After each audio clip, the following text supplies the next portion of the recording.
Hello है नमस्कार सबला मोर गोटे नुआ वीडियो स्वागत करत हूँ। तो वेलकम टू आवर चैनल आइला देख जे हम कि माने संडे रहीस तो संडे स्पेशल हम तो पखाल दिवस दिन पखाल दिवस मना नहीं पारे जेहेतु ड्यूटी रहीस उनकर। तो इला रविवार दिन हम पखाल दिवस मनाथन। तो चलो देखो वीडियो ला लास्ट जाकर कि हम काला काला बनाए रहन केतेटा आइटम करे रहन आउ केंता केंता माने बने रहीस देख के तुमला कमेंट करके बता हाँ आउ के पखाल दिवस मना तो कह मला आउ काला आइटम करे रहे सबुन मेन कथा सब्सक्राइब कर चैनल ला पहला जाके हेले कि नुआ नुआ वीडियो सब तुमने अपलोड ही आउ पहला नोटिफिकेशन आई।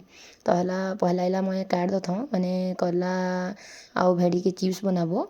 तो पहला सब काट कुटी के सब जिनिस रेडी रख देबो ओकर पर गुटे रांधते जाबो।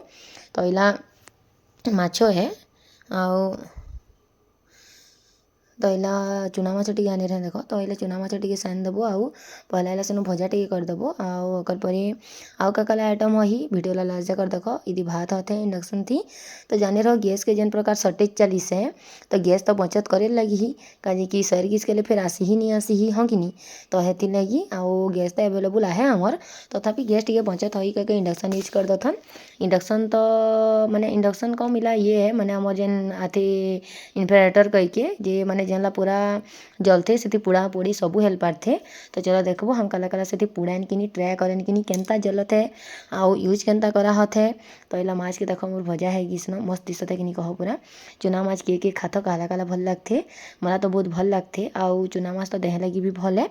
तो हेती लगी दहला टे है देख एका संगे सब देदेले भल नहीं है पूरा गुणा है यही कह के मैं कम कम करे रहे। तो इला कि माखन पतर गोटे नुआ स्टाइल थी मुझे रांधा कहत रहे माने केनता लगी ही कह के हम तो मैं तो प्राय हेणुआ टिके दे के पड़जेत लहसुन टिके दे के बट तुम केनता रांध मला बता। लेकिन आज का मैं राई दे के करे रहे राई माने बेसर पकाई के आइला जेन कहत रहे देख अगर मेन जिनिस माने मेन पार्ट है जिनिस की माने पुड़ा पुड़ीला बहुत बढ़िया है थे एतकी सुंदर पुड़े रहीस कि माने पूरा चूल्हा थी पुड़ाले जनता है थे पूरा हेन्ता भीतर पूरा सीझ के। तो इला देखे पार तर केते बढ़िया सीझी से जिनिस ला। तो इला मैं टिके पाक कर दथ माने पखालती टिके पाक नहीं हेले मजा नहीं लगे जितकी भी आइटम करे रहो। तो इला तार पर देखबो चलो आ काला काला बने रहीस चलो एखन सर्व करके तुमला मैं देखा था फाइनली मोर काला काला है रहीस।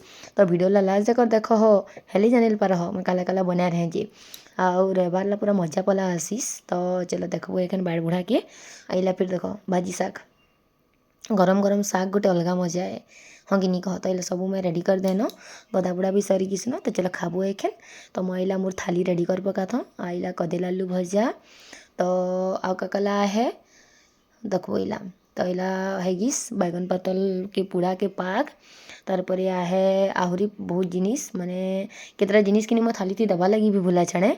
तो माने पूरा पेक है जा रहीस आउ इला भाजी शाग तार पर देबो माखन पतर तार पर माने एंता करके पूरा थाली ला पूरा सजा देबो आउ चलो तार पर खाए के एंजॉय नेबो। मोर वीडियो काला काला भल लगते मला कमेंट करो लाइक शेयर करवा लगी नहीं भूल हो सब्सक्राइब निहाती करो आउ मला एंता सपोर्ट करत रहो काजी कि सब तुमर करा के सपोर्ट बिना मोर सब माने बेकार सोशल मीडिया थी मोर माने सब वीडियो बनावा तुमकर सपोर्ट नहीं कले किए देखी।